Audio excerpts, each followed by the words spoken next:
और सर उसी के साथ सर मैं आपको ना शुभकामनाएं भी देना चाहूंगा because you are the second CM of the state जिन्होंने अपना 5 साल का टेन्योर पूरा करा है एंड द फर्स्ट सीएम जिनका अभी तक का सबसे लंबा कार्यकाल रहा है as a CM. First of all sir उसके लिए आप कांग्रेचुलेशन। एंड उसी के साथ सर अगर हम उत्तराखंड की बात करें, उत्तराखंड को मैंने अभी 25 वर्ष हुए हैं, लेकिन यहां पर राजनीति हमने एक उथल पुथल देखी है कि मुख्यमंत्री आने से पहले मुख्यमंत्री के बदलने की चर्चाएं शुरू हो जाती है, लेकिन आपने सबसे लंबा कार्यकाल रखा, दूसरे मुख्यमंत्री बने, अभी सबसे लंबा सीएम भी है। तो आप पे ऐसा कौन सा वो मूल मंत्र है जो आप सभी को कंधे से कंधा मिलाकर साथ चल रहे हैं और उत्तराखंड को एक प्रगति की राह पर लेकर जा रहे हैं? प्लीज बताएं सर। देखिए अखिल जी, मैं सबसे पहले तो आपका धन्यवाद करता हूं कि आप इस संवाद को पूरा यहाँ पर आज संचालन कर रहे हैं इसका। और मैं कर्नल कोठियाल जी का, अजय कोठियाल जी का बहुत आभार व्यक्त करता हूं कि उन्होंने बहुत शानदार एक अभिनव पहल यहाँ पर प्रारंभ करी, जो इस प्रकार का संवाद किया और यूथ फाउंडेशन के माध्यम से वो लगातार हमारे यहाँ के युवाओं को सेना की तरफ लगातार जाने के लिए प्रेरित करते रहते हैं, उनकी ट्रेनिंग करते हैं, उनका शिक्षण करते हैं, उनका प्रशिक्षण करते हैं और हर प्रकार से सहायता करते हैं। और शानदार काम, उसके लिए उनका जितना अभिनंदन किया जाए वो कम है। मैं बहुत अभिनंदन उनका करता हूं और बड़ा मैं अपने आप को सौभाग्यशाली मानता हूं जब भी मैं किसी ऐसे कार्यक्रम में जाता हूं जिसमें युवा लोग होते हैं। सबसे पहले तो युवा, उसके बाद फौजी, सैनिक, और उसमें से सैनिकों में भी जिन्होंने पूरे भारत की सीमाओं पर एक मैं कहूं खतरनाक तरीके से अपने जीवन को जो है उन्होंने भारत की सुरक्षा में लगाया, एक अधिकांश समय उसमें बिताया। ऐसे हमारे मेजर जनरल गुलाब सिंह रावत जी हमारे बीच में हो, सैनिक हो, वहाँ कोठियाल साहब बैठे हैं हमारे, और आज उनकी उम्र लगभग कितने 86 साल हो गई। 86 साल में भी युवाओं जैसा जोश उनके अंदर है। एक बार ताली बजा दीजिए सब लोग। और हमारे यहाँ पर हमारे यहाँ के विधायक भाई ब्रजभूषण गैरोला जी भी यहाँ बैठे हैं और अन्य भी बहुत सारे, मैं हमारे सैनिकों में, पूर्व सैनिकों में और अग्निवीर, युवा, नौजवान, समाज के विभिन्न क्षेत्रों में काम करने वाले अलग अलग क्षेत्रों से बहुत बड़ी संख्या में लोग आए हैं। हमारे बहुत बड़ी संख्या में मीडिया के मित्र हैं, एनसीसी के कैडेट्स हैं और साथ में बहुत सारे स्कूलों के मेरे सभी प्रिय छात्र एवं छात्राएं हैं। मैं सबसे पहले तो आप सबका अभिनंदन करता हूं, यहाँ पर स्वागत करता हूं और आप सबने इस कार्यक्रम में यहाँ पर इतनी बड़ी संख्या में, मैं तो सोच रहा था कि कर्नल साहब ने अग्निवीरों से मिलने का, युवा अग्निवीरों से मिलने का और संवाद का कार्यक्रम रखा है तो 200, 300, 400, 500 लोग होंगे और मैं तो देख रहा हूं कि यहाँ हजारों की संख्या में जितने लोग इसके अंदर हैं, इससे कहीं दुगने लोग मुझे बाहर दिखाई दे रहे हैं, पूरे छात्र युवा लोग दिखाई दे रहे हैं। तो मैं सबका बहुत स्वागत करता हूं। तो आपने मुझे कुछ जानने की आपने जिज्ञासा प्रकट की है, मुझे लगता है कि मुझे जरूर बताना चाहिए कि एक तो मैंने कभी ये सोचा नहीं था कि मैं इस जिम्मेदारी पर आऊंगा या इस जिम्मेदारी के लिए मैंने कोई प्रयास किया। मैंने कभी कोई प्रयास नहीं किया। हमारी पार्टी माननीय प्रधानमंत्री मोदी जी के नेतृत्व में आज पूरे देश के अंदर एक नया वर्क कल्चर, एक नई कार्य संस्कृति, सुशासन की, विकास की जो नई अवधारणा देश के अंदर प्रारंभ हुई है 2014 में, जब से देश के प्रधानमंत्री मोदी जी बने हैं, तब से सामान्य नौजवानों को, युवाओं को और मेरे जैसे युवाओं को भी, जो एक सैनिक पुत्र हैं, एक सामान्य सैनिक के पुत्र होने के बावजूद उन सभी को जिम्मेदारियां मिली हैं और मेरे जैसे अनेक लोग हैं जिनको जिम्मेदारी मिली है। मैंने कभी ये नहीं सोचा कि ये दिन कितने बीत रहे हैं, कितने दिन हो रहे हैं, कितने दिन का कालखंड हुआ है। कभी दिन भी नहीं गिने, कभी महीने भी नहीं गिने और साल भी नहीं गिने, बस क्योंकि एक ही प्रण था कि देवभूमि उत्तराखंड की जनता की सेवा करनी है, उत्तराखंड को हिंदुस्तान का श्रेष्ठ राज्य बनाना है, जो विकास और स्थिरता, ये हमेशा किसी भी राज्य में, ये उस राज्य की प्रगति में बहुत बड़ा योगदान उसका होता है। तो उस प्रगति को देने का काम, उस प्रगति में अपना योगदान करने का काम, उसमें शामिल होने का काम अनवरत रूप से हमने क्षण प्रतिक्षण किया है और उत्तराखंड की जनता ने बड़ा भरोसा हमारी पार्टी पर, माननीय प्रधानमंत्री मोदी जी की नीतियों पर, उनके नेतृत्व पर 2022 में हुए आम चुनाव में एक जो मिथक था उत्तराखंड में, अखिल जी, हमेशा होता क्या था कि हर चुनाव में सरकारें यहां बदल जाती थी। ऐसे एक पार्टी की सरकार चल रही है तो चुनाव होता था, सरकार बदल जाती थी, दूसरी पार्टी की सरकार आ जाती थी। उत्तराखंड की जनता ने पहली बार स्थिरता को, विकास को और सुशासन को प्राथमिकता दी और एक मिथक तोड़ा, एक परिपाटी बदली और लगातार दूसरी बार भारतीय जनता पार्टी को सरकार में आने का मौका दिया, अपना आशीर्वाद दिया। और हमने भी एक क्षण नहीं सोचा और लगातार हम उस दिशा में आगे बढ़ रहे हैं उत्तराखंड की जनता के आशीर्वाद से। मैं इसका सारा क्रेडिट उत्तराखंड की जनता को देना चाहता हूं। वो इसलिए देना चाहता हूं कि कोई भी, आपने देखा होगा हमारे राज्य में बहुत सारी कठिन परिस्थितियां आ जाती हैं, कभी आपदा आ जाती है, कभी लैंडस्लाइड हो जाता है, कभी एवलॉन्च आ जाते हैं, तमाम प्रकार का जल भराव हो जाता है, या अनेक अनेक स्थितियां जिनके कारण हम नहीं होते हैं, लेकिन वो स्थितियां आती हैं। लेकिन उत्तराखंड की जनता ने, चाहे कोई स्थिति आई हो, कोई परिस्थिति आई हो, माणा से लेकर मलारी तक, गुंजी और कुट्टी और नाभी जैसे अंतिम क्षेत्र हो, या आराकोट हो, या अस्कोट हो, या चक्राता का हमारा सीमांत क्षेत्र हो, या हमारा गुंजी का अंतिम क्षेत्र हो, या हमारा जो नीति माणा की घाटी हो, उस घाटी तक के लोगों ने हमेशा एक साथ खड़े होके उन चुनौतियों पर हमेशा हमारा साथ दिया है। इसलिए मैं समझता हूं कि असली श्रेय की अधिकारी उत्तराखंड की जनता है, जिसने स्थिरता को आगे बढ़ाने का काम किया है। ओके, तो यानी कि पूरा क्रेडिट आपने उठा के उत्तराखंड की जनता को दे दिया। इन्हीं की वजह से आप जो है प्रदेश के सबसे लंबे मुख्यमंत्री बने, 5 साल का कार्यकाल आपने पूरा करा और उत्तराखंड को प्रगति की राह पर लेकर जा रहे हैं। जी बिल्कुल। सर, उसी का दूसरा सवाल मेरा आपसे ये है कि आप उत्तराखंड प्रदेश के चीफ मिनिस्टर तो हैं, लेकिन आपके साथ एक और नाम जुड़ता है कि आप एक डिसिप्लिन चीफ मिनिस्टर हैं। हर जगह समय पहुंच जाते हैं, हर चीज आप समय से करते हैं। तो ये डिसिप्लिन है, आपने कहां से सीखा है? घर से या पॉलिटिक्स में आने के बाद आपने डिसिप्लिन सीखा? प्लीज सबको बताएं। देखिए, मेरे जीवन में जो संस्कार मुझे बचपन में सीखने को मिले, वो अपने पूज्य पिताजी के साथ सेना में उनकी सेवा के दौरान उनके साथ रहने, उनके साथ उनको देखने के कारण से वो सब चीजें मेरे संस्कारों में भी आई। और अनुशासन का किसी भी व्यक्ति के जीवन में बहुत बड़ा योगदान होता है।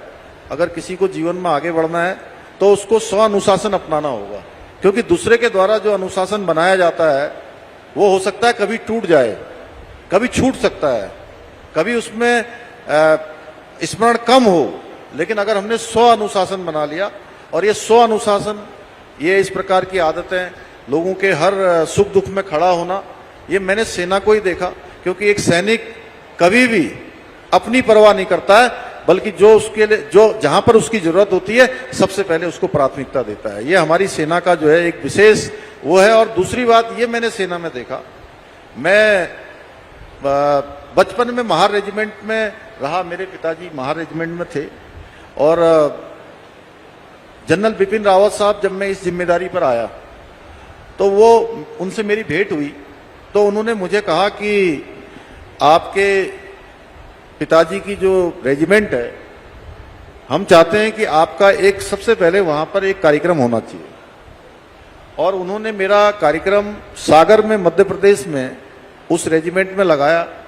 वहां चूंकि वो जब उनकी वो दुर्घटना हो गई तो वो कार्यक्रम टल गया। लेकिन बाद में जनरल मनोज पांडे साहब एक दिन मुझे मिल गए, जो आर्मी चीफ थे। उन्होंने मुझे कहा कि आपका हमने कार्यक्रम बनाया था, सीडीएस साहब ने पहले उस समय नहीं हो पाया, अब हम चाहते हैं कि आप जो है उस कार्यक्रम में महार के सेंटर में चलिए। तो मैं वहां गया, वहां पर सैनिक सम्मेलन हुआ, मैं उनके ऑडिटोरियम में गया, रात को बड़ा खाना भी हुआ। अगले दिन उन्होंने पूरा सेंटर मुझे, जनरल बीसी पनोप्पा, बंसी पनोप्पा साहब थे, वो मुझे, उन्होंने जिप्सी खुद चलाई और पूरे सेंटर में मुझे ले गए। तो एक जगह पर जहां पर एसकेटी, उसकी क्या ट्रेनिंग हो रही थी, जहां पर पीटी होती है अंदर, जिसमें बहुत ज्यादा वो ड्रिल करते हैं, जैसे ये अभी कर्तव्य यहां पर कर रहे थे ना, ऐसे ही हवा में, मतलब हवा में पलट रहे थे, क्या बोलते हैं उसको, समरसोल्ड। तो ऐसे ही हो रहा था। तो उसमें जो वहां के एक हौलदार साहब थे, सीएचएम थे या बीएचएम थे, वो वहां पर पहुंचने में देर हो गई उनको। तो मैंने कहा कि चलते अंदर चलते, जनरल साहब अंदर चलिए। तो मुझे बोले कि 1 मिनट रुक जाइए। वो समथिंग कुछ यादव उनके पीछे लगा हुआ था, कोई यादव नाम था उनका। बोले वो विजय यादव साहब अभी नहीं आए हैं, जरा 2 मिनट आ जाएंगे तो तब अंदर जाएंगे। तो एक जनरल एक हौलदार को कितना सम्मान देता है, ये मैंने ये एक अपनापन और दूसरे के प्रति सम्मान का भाव जो भारतीय सेना में देखा, मुझे लगता है दुनिया की किसी सेना में नहीं दिखाई देता। ये घटना मेरे मतलब दिल को अंदर तक छू गई। तो सर कई ऐसे इंसिडेंट होते हैं लाइफ में जो आपको एकदम से चेंज कर देते हैं। लाइफ में कुछ ऐसे इंसिडेंट होते हैं यंग एज में जिसने आपको एकदम डिसिप्लिन बना दिया। अभी मैंने आपको सर कांग्रेचुलेट करा for the 5 years as a CM of Uttarakhand. So मैं आपको एक सवाल को थोड़ा और डिफिकल्ट बनाता हूं। ऐसे वो कौन से 5 काम हैं जो आप आज यहां पर गिना दें, देवतुल्य जनता को बताएं कि ये आपने 5 काम एज सीएम ऐसे करे जो आपको संतुष्टि देते हैं कि ये 5 काम बेहतर हुए उत्तराखंड की जनता के लिए। अखिल जी देखिए, मैं एक बात मैं जब यहां पर आया हूं तो मुझे ऐसा लगता है कि मैं अपने परिवार के बीच में आया हूं। और सेना के जब जहां पर भी सैनिक मुझे दिखाई देते हैं, पूर्व सैनिक दिखाई देते हैं, तो मुझे लगता है कि वो मैं मन से मान लेता हूं कि वो सारे के सारे मेरे गार्जियन हैं, मेरे अभिभावक हैं। हमेशा मैं उनको इस दृष्टि से देखता हूं। और युवा दिखाई देते हैं तो उनमें मुझे अपने राज्य का, अपने देश का भविष्य दिखाई देता है। तो अगर आप 5 कामों की बात करेंगे, लेकिन यहां तो हमने सैकड़ों काम कर दिए हैं। अगर मैं 5 ही बताऊंगा तो उन जो सैकड़ों काम और हुए हैं उनके साथ नाइंसाफी हो जाएगी। लेकिन फिर भी हमारे प्रधानमंत्री मोदी जी ने बाबा केदार के पवित्र धाम में उनके मुंह से बाबा के दर्शन करने के बाद उनके मुंह से एक शब्द निकले थे कि 21वीं सदी का तीसरा दशक उत्तराखंड का दशक होगा। और उनके वो शब्द हमेशा हमको प्रेरणा देते हैं, हमेशा प्रोत्साहन देते हैं। और उनके वो शब्द हमको ये हमेशा स्मरण कराते हैं कि उत्तराखंड के लोगों पर उनका कितना अटूट भरोसा है कि उत्तराखंड इस 21वीं सदी का नेतृत्व करेगा, 21वीं सदी की प्रगति का वाहक बनेगा, यहाँ की गति का वाहक बनेगा, विकास का वाहक बनेगा। हर क्षेत्र में उत्तराखंड सबसे आगे होगा। तो इसलिए आज आप देख रहे होंगे उत्तराखंड में हमने जो सकारात्मक रूप से अनेक कामों को आगे बढ़ाया। जब लोग सोचते थे कि छोटे राज्यों में ये बड़े काम नहीं हो सकते हैं, आज हमारा राज्य यूसीसी जैसा कानून यहां बना। उस यूसीसी कानून का पूरे देश के अंदर आज अन्य राज्य भी उस दिशा में आगे बढ़ गए हैं। सबसे पहले यूसीसी भारतवर्ष में कहीं लागू हुआ है किसी राज्य में, तो वो देवभूमि उत्तराखंड में लागू हुआ है। नकल का कानून, हम सकारात्मक राजनीति की तरफ काम करते हैं। हम सोचते हैं कि भाई सभी चीजें सकारात्मक होनी चाहिए। पहले के समय में किसने क्या किया, अगर उस पर जाएंगे तो ये होगा कि हम प्रतिक्रिया दे रहे हैं। लेकिन हमको याद करना होगा, देखिए पहली बार 2002 में उत्तराखंड के अंदर निर्वाचित सरकार बनी और श्री स्वर्गीय नारायण दत्त तिवारी जी उस समय मुख्यमंत्री बने। और उनके समय में सबसे पहले दरोगा भर्ती घोटाला आया, पटवारी भर्ती घोटाला आया, अन्य घोटाले आए। लेकिन उस समय कोई कार्रवाई नहीं हुई। घोटाले आए, भर्तियां आई कि ये भर्तियों में जो है बहुत बड़े पैमाने पर भ्रष्टाचार हुआ है, बहुत पैमाने पर गड़बड़ियां हुई हैं, अनियमितताएं हुई हैं, योग्यता, प्रतिभा और क्षमता के आधार पर सिलेक्शन नहीं हुआ है। अब उसके बाद कालखंड आ गया 2012 के बाद का। उस कालखंड में भी कांग्रेस की सरकार आई और यूके SSS का भर्ती का बड़ा घोटाला आया, जिसमें बड़ी गड़बड़ियां सामने आई। उसमें बीडीओ की भर्ती थी, अन्य भर्तियां थी, ऐसे उत्तराखंड टेक्निकल बोर्ड की भर्तियां थी।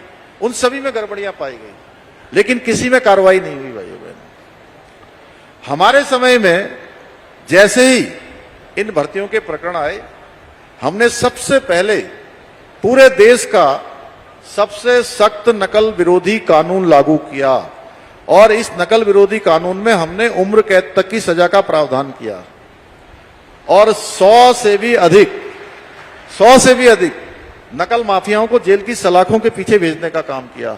जो उत्तराखंड के इतिहास में कभी नहीं हुआ, वो काम हमने शुरू किया।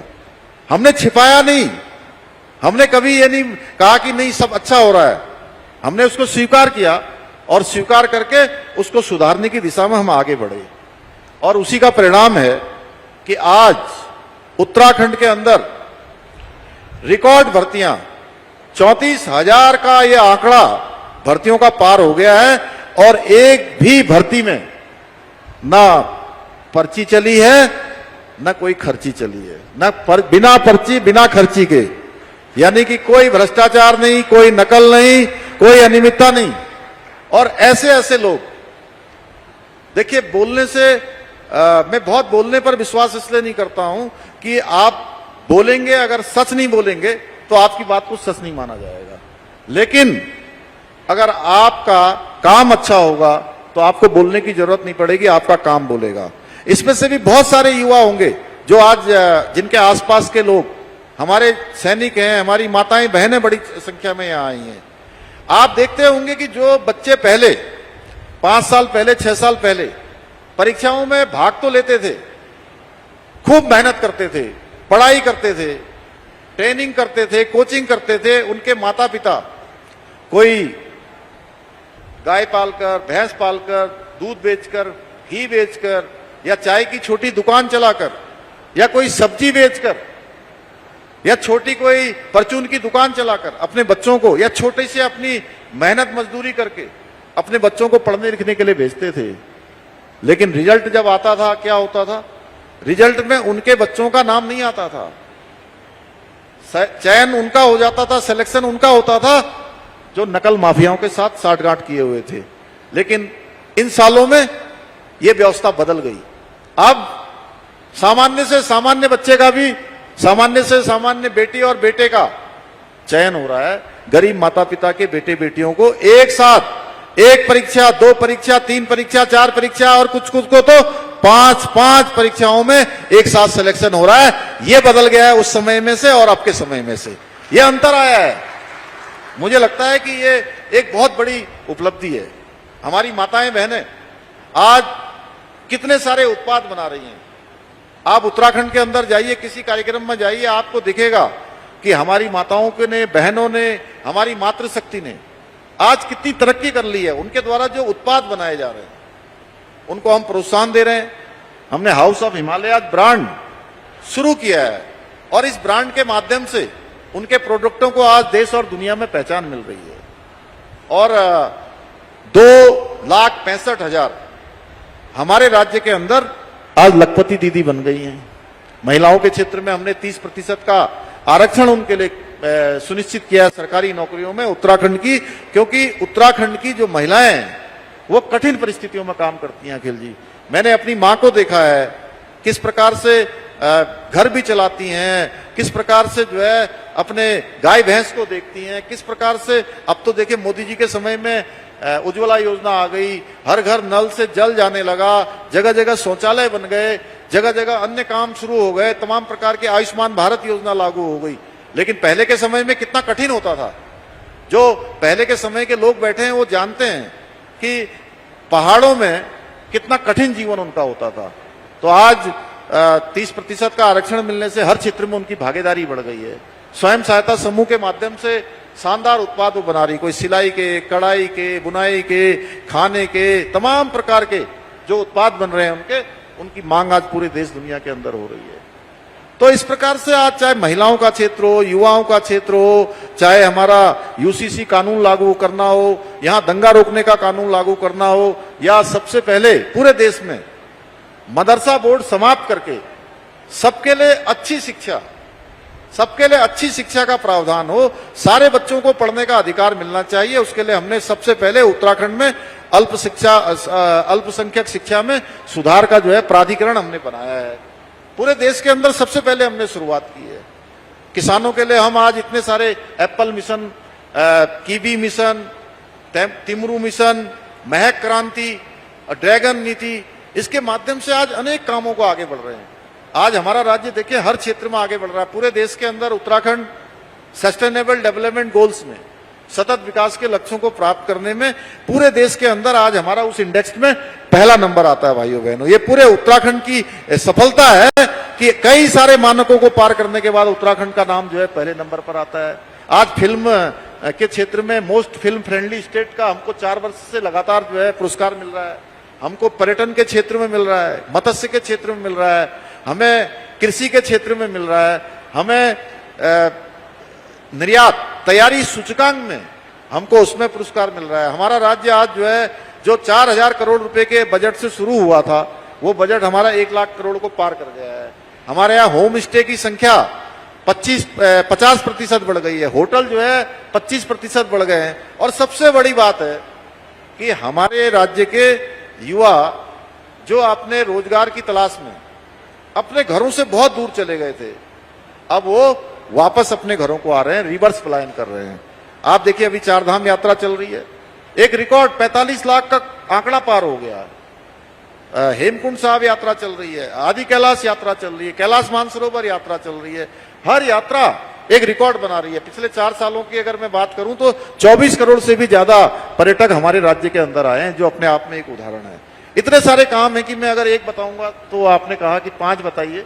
मुझे लगा कि इतने सारे लोग हैं, इनके सामने जरूर थोड़ा सा ये हमारा रिपोर्ट कार्ड भी चला जाना चाहिए कि किस दिशा में हम लोग प्रयास कर रहे हैं। लेकिन ये इतना काफी नहीं है, ये तो एक शुरुआत हुई है। अभी ये शुरुआत हुई है, इसको अनवरत रूप से चलना है, लगातार आगे बढ़ना है। जब तक उत्तराखंड पूरे देश का सबसे अग्रणी पंक्ति का राज्य नहीं बन जाएगा, तब तक हम काम करते रहेंगे। जब तक हमारा विकास समाज के अंतिम छोर में खड़े हुए व्यक्ति तक नहीं पहुंचेगा, तब तक हमारे सारे प्रयास जारी रहेंगे।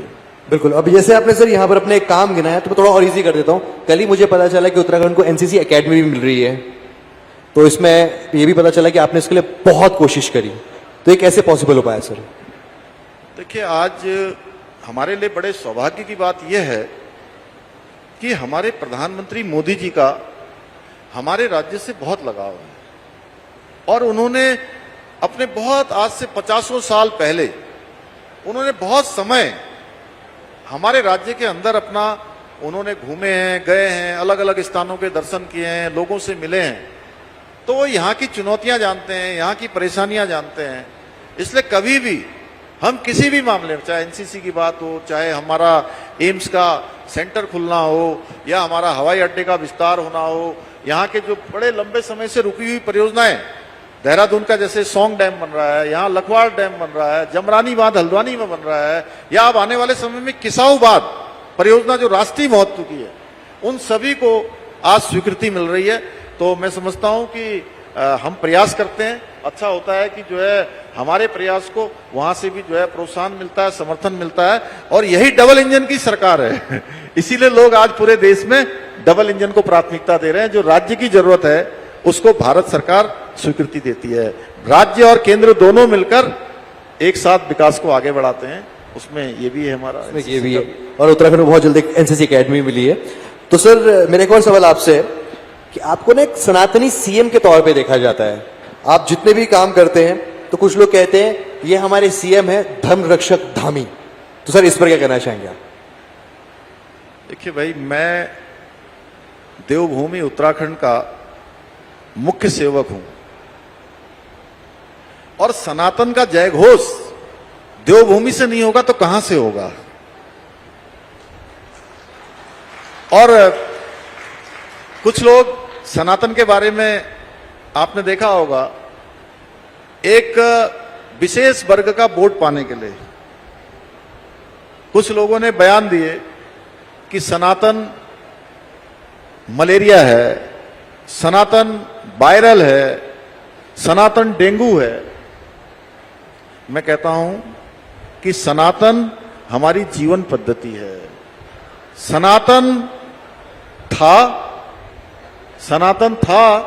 सनातन है और सनातन रहने वाला है, जो हमेशा रहेगा, शाश्वत है सनातन। जीवन पद्धति है, भारत की पद्धति है, हमारे देवताओं की पद्धति है, हमारी धार्मिक जो आस्थाएं हैं वही सनातन है।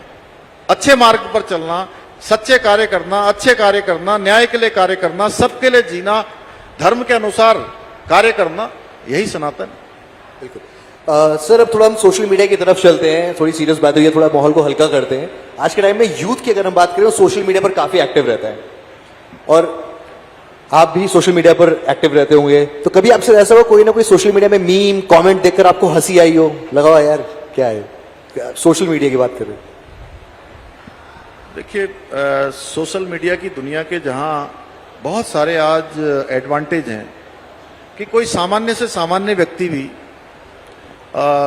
सोशल मीडिया में अपनी बात डालकर उसको पूरी दुनिया के अंदर ले जा सकता है। लेकिन मैं ये कहना चाहता हूं कि कई बार बहुत सारे लोग जो केवल व्यूज और लाइक के लिए सोशल मीडिया में बहुत सारी चीजों को फैब्रिकेटेड तरीके से डाल देते हैं, और कोई ऐसी बात डाल देते हैं जो हकीकत से बहुत दूर होती है, तो उसके कारण से बहुत सारे वाक्य देखने को मिलते हैं, माहौल खराब होता है, लोगों के अंदर एक आशंका पैदा होती है, कई बार भ्रम की स्थिति पैदा हो जाती है। तो उससे बचना चाहिए, मेरा तो ये कहना है, क्योंकि लाइक और व्यूज तो मिल सकते हैं, एक बार मिल सकते हैं, 2 बार मिल सकते हैं, लेकिन स्थायी रूप से आप किसी के दिल में तभी बसे रहोगे, तभी उनके दिल में स्थान पाओगे जब आप सच्चाई के पास होगे, क्योंकि सच्चाई एक न एक दिन सामने आती है, और झूठ के जो पैर होते हैं वो जल्दी उखड़ जाते हैं, बहुत ज्यादातर तक स्थायी नहीं होता है। तो thank you very much sir. मेरे पास सवाल तो वैसे और भी हैं, लेकिन आपके भी आगे अभी कार्यक्रम है, तो अभी जैसे कि इस प्रोग्राम का नाम है युवा अग्निवीर संवाद, सो हमारे बीच कुछ युवा हैं। आपके आने से पहले मैंने यहाँ पर रिक्वेस्ट करी थी लोगों से कि वो कुछ सवाल अगर आपसे पूछना चाहते हैं तो बिल्कुल पूछ सकते हैं। सो मैं सवाल लेना चाहूंगा सर युवाओं की तरफ से। हमारे बीच एक युवा है, नाम है आदित्य पवार। आदित्य पवार, आदित्य को प्लीज माइक दीजिए। आदित्य प्लीज अपना सवाल आप सीएम सर से पूछिए। जय हिंद माननीय महोदय मुख्यमंत्री जी, मेरा नाम आदित्य पवार है और मैं यूथ फाउंडेशन में अग्निवीर भर्ती की तैयारी कर रहा हूँ। महोदय, मेरा सवाल यह है कि अग्निवीर के 4 साल बाद हम जैसे 75% युवाओं को वापस घर आना पड़ेगा, ऐसे में हमारा भविष्य और रोजगार कैसे सुरक्षित रहेगा? धन्यवाद। खड़े हो जाओ।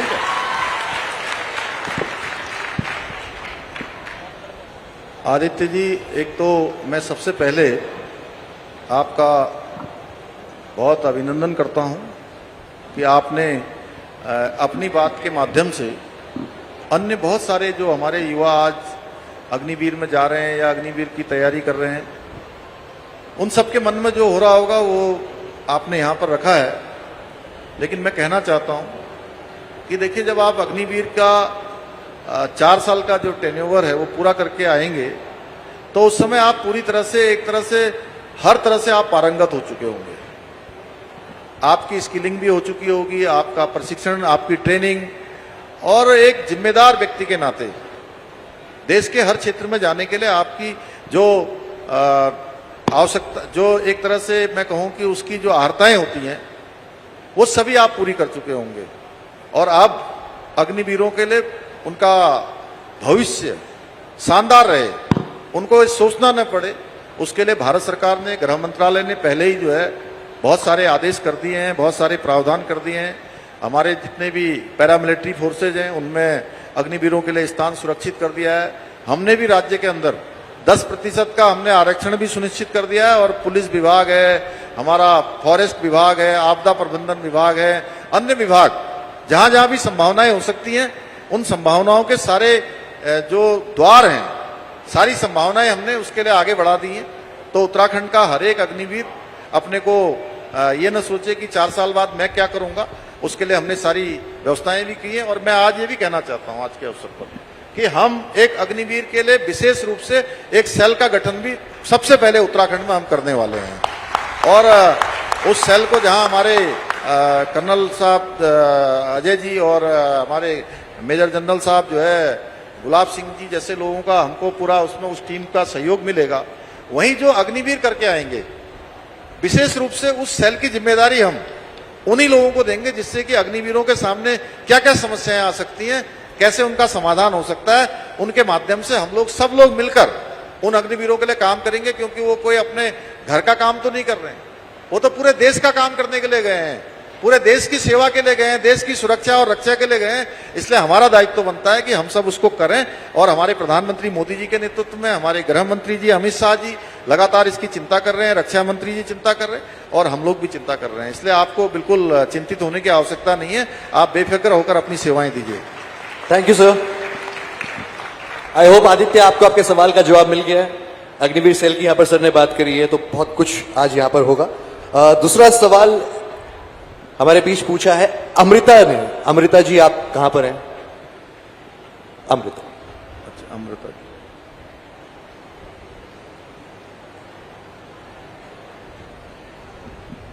जय हिंद सर, मेरा नाम अमृता है, मैं बालावाला में रहती हूँ। मैंने 12 साल पहले यूथ फाउंडेशन कैंप में ट्रेनिंग ली थी, जिसके बाद मैंने केदारनाथ पुनर्निर्माण टीम में भी शामिल रही। अब मैं एक हाउस वाइफ हूँ।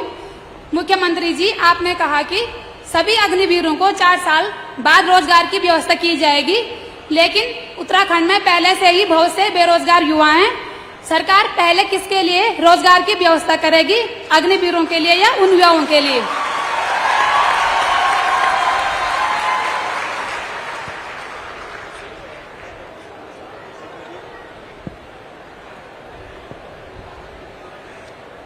अमृता जी, देखिए ये इसमें जो है इसको बांटने की जरूरत नहीं है। ये अग्निवीर जो भारत की सेना को अपनी सेवा देने जाएंगे, ये कहीं बाहर के तो नहीं है ना, ये भी उत्तराखंड के ही हैं। अरे अब इसमें भी तो ताली बजाओ भाई।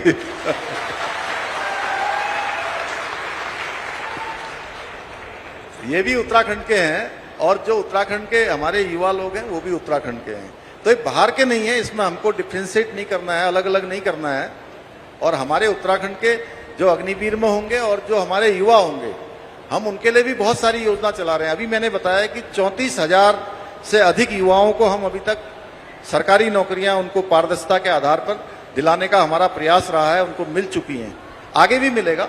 अग्निवीरों के कारण से कोई उनका रोजगार रुकने वाला है, ऐसा बिल्कुल नहीं है। हम उसकी व्यवस्था अलग से भी कर रहे हैं, अग्निवीरों के लिए अलग से भी प्रावधान कर रहे हैं। हमारे लिए सभी प्राथमिकताएं, ये भी युवा हैं और वो भी युवा हैं। धन्यवाद। अब और कौन है?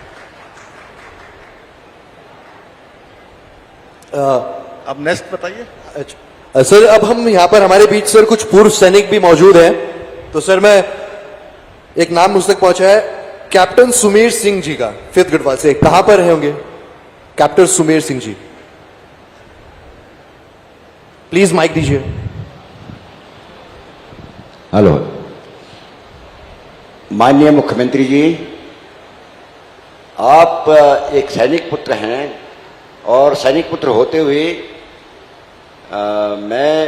मेरा एक छोटा सा प्रश्न है कि हमारे उत्तराखंड में कई पूर्व सैनिक वीरांगनाएं जो कि अपनी जमीनों या अन्य कई कारणों से विभिन्न अदालतों में जिनके मुकदमे पेंडिंग हैं, उनके सरलीकरण के लिए या उनके समाधान के लिए कोई ऐसा सरलीकरण उपाय आपके द्वारा किया जाए तो पूर्व सैनिक और वीरांगनाएं उनका इस क्षेत्र में या इसमें कोई लाभ प्राप्त हो ताकि उन्हें त्वरित न्याय मिल सके। दूसरा प्रश्न मेरा ये है कि उपनल के माध्यम से विभिन्न विभागों में कार्यरत पूर्व सैनिक, आश्रित और उनकी पत्नियां कई वर्षों से कार्यरत हैं। माननीय हाई कोर्ट और माननीय सुप्रीम कोर्ट के आदेश का अनुसार उनके नियमितीकरण के संबंध में जो आदेश पारित हुए हैं, इसके बारे में आपसे अनुरोध है कि जल्दी से जल्दी उनके नियमितीकरण की प्रक्रिया जारी की जाए ताकि पूर्व सैनिक आश्रित और उनकी पत्नियों को फायदा हो सके। धन्यवाद। बहुत बहुत अच्छा है। जैसा आपने दूसरा वाला जो अभी दूसरी बात कही है, उपनल के जो हमारे काम करने वाले लोग हैं उनके लिए हमने पहले से ही जो है, चूंकि इस मार्च से हमने समान वेतन समान कार्य का जो फार्मूला है वो हमने लागू कर दिया है और हमने उनको पूरा आश्वस्त किया हुआ है कि हम उनके साथ किसी भी प्रकार की जो नाइंसाफी कहीं पर नहीं होगी। हम उनको पूरी सहानुभूति के साथ, सरकार उनके साथ खड़ी है और जल्दी से जल्दी हम उसको लागू भी कर रहे हैं। उपनल के कर्मचारियों के साथ हमारी वार्ता भी हो चुकी है। पहले बीच में कुछ दिनों कम्युनिकेशन गैप हुआ था, लेकिन बाद में सारी बातें सुलझ गई हैं, इसलिए उसमें कदापि कोई चिंतित होने की आवश्यकता नहीं है, उसको हम करेंगे। और जो पहले वाला जो आपने कहा कि कुछ न्यायालयों में ऐसे मामले रुके हुए हैं, तो मैं सैनिक कल्याण विभाग के हमारे अधिकारी यहाँ आए होंगे, मैं उन सभी को कहता हूं कि जो है ऐसे मामलों को एक जगह पर कलेक्ट कर लिया जाए और जितने भी मामले हैं हम पैरवी करेंगे कि जल्दी से जल्दी उनके मामले निस्तारित हो जाएं, जिससे कि अगर उनको कहीं पर किसी प्रकार की कोई परेशानी हो रही है, किसी कामों में रुकावट हो रही है, तो उनको रुकावट न हो। धन्यवाद।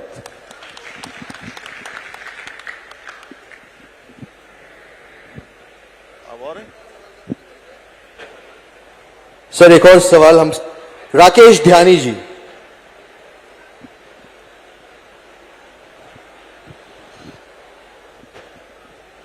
Hello, Jain sir. सर मैं राकेश चंद ध्यानी, पूर्व सैनिक, सिग्नल कोर से हूं और मेरा सवाल ये है कि उत्तराखंड के जितने पूर्व सैनिक हैं उनसे संबंधित है कि जो प्रतिनिधित्व है उत्तराखंड में, राजनीतिक प्रतिनिधित्व है, वो कहीं ना कहीं उनकी उपेक्षा की जाती है, जबकि उत्तराखंड को सैनिक बहुल्य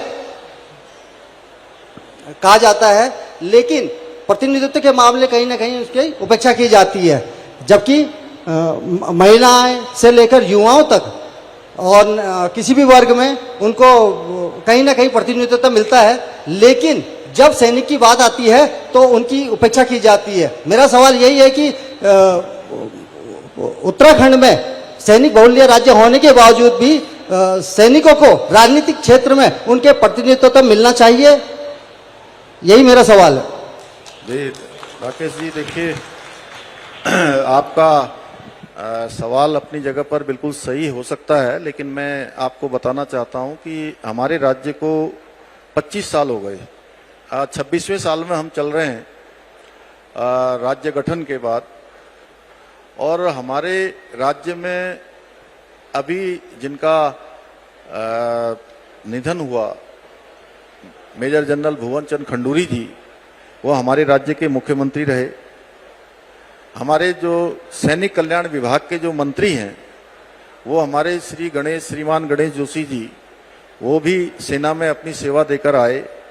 इसके अतिरिक्त अजय कोठियाल जी यहाँ पर बैठे हैं, ये हमारे सैनिक ही हैं, सरकार में ये भी सेवा दे रहे हैं।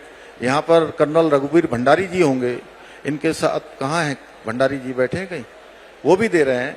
और हम सब लोग सैनिक परिवारों से हैं, मैं भी एक सैनिक परिवार में ही पैदा हुआ हूँ, मैं भी सेवा दे रहा हूँ। हमारी विधानसभा की अध्यक्ष है रितु खंडूरी जी, अभी हमने लोक सेवा आयोग के चेयरमैन जो नियुक्त हुए हैं वो सैनिक हैं। सैनिक प्रकोष्ठ जो हमने अपना सरकार का बनाया है उसमें अनेक स्थानों पर दे रहे हैं, लेकिन हम लोग प्रयास करेंगे कि और ज्यादा, क्योंकि पिछले दिनों हमने जब एक बार सेना के अधिकारियों और सैनिकों जवानों के साथ संवाद किया था तो उसमें एक बात आई थी, हम कुछ कमेटियों में कुछ अन्य प्रतिनिधित्व बढ़ाने पर बिल्कुल राकेश जी इस पर विचार करेंगे। आपका इस सवाल के माध्यम से जो आपने कहा है, मैं बिल्कुल उस दिशा में काम करूंगा, हमारी सरकार काम करेगी उस दिशा में। धन्यवाद। Thank you sir, thanks a lot. Sir सवाल यहाँ पर खत्म होते हैं सर, जितने भी नाम हम तक पहुंचे थे। और अब मैं चाहूंगा, जब भी आपने अग्निवीर सेल की यहाँ पर बात करी थी, सर एंड की तरफ हम इसको प्रोग्राम को लेकर जाते हैं, और जो आपकी स्पीच जनता के बीच सर क्या करना है?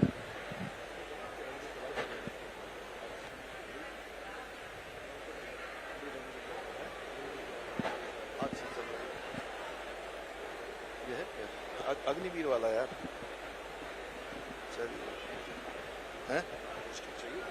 नहीं कोई नहीं, चलो बोल देते हैं।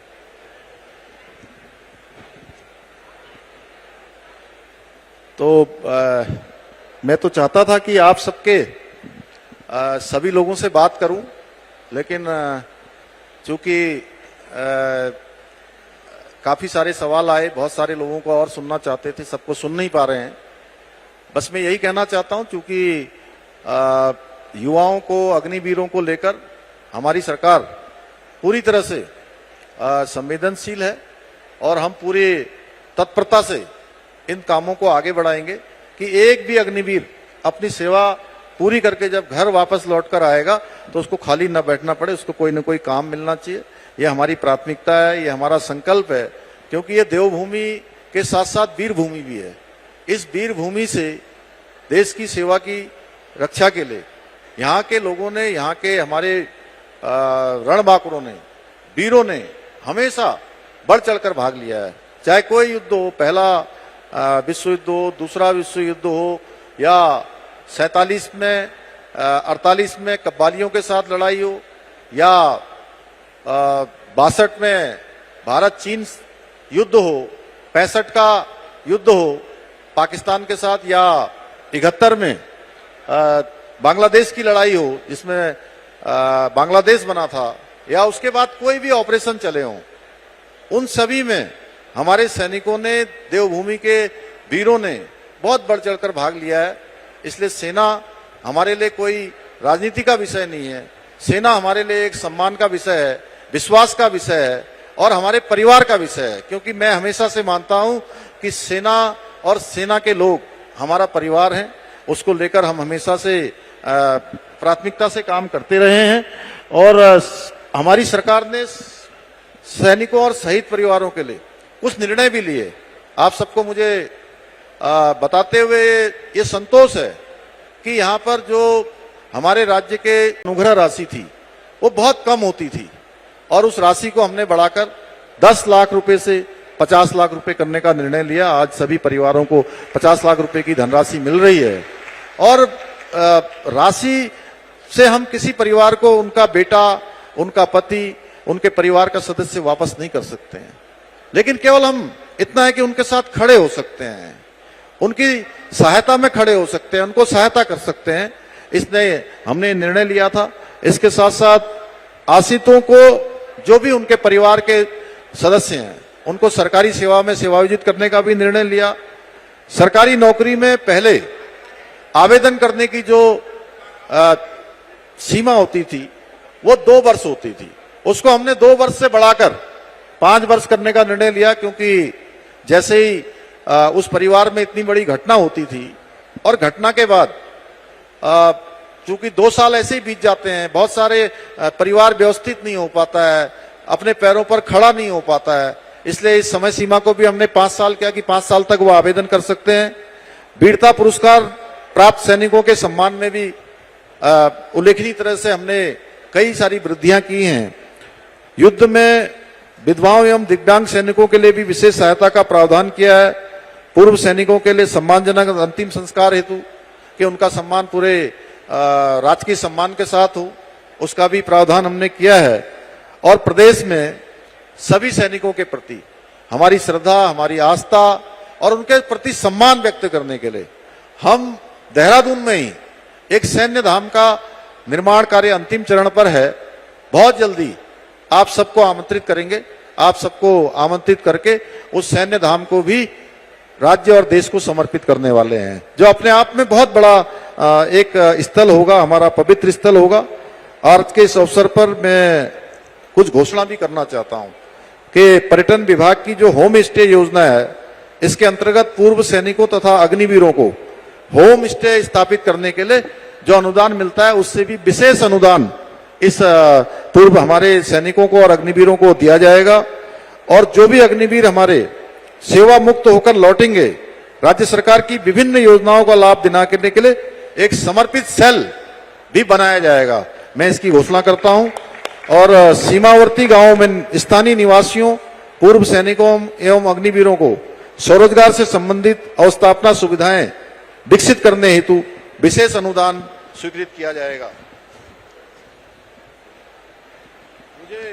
मुझे पूरा विश्वास है कि आप सभी युवा अपने परिश्रम से, अपने अनुशासन से और राष्ट्रभक्ति से उत्तराखंड और भारत का नाम गौरवान्वित करेंगे।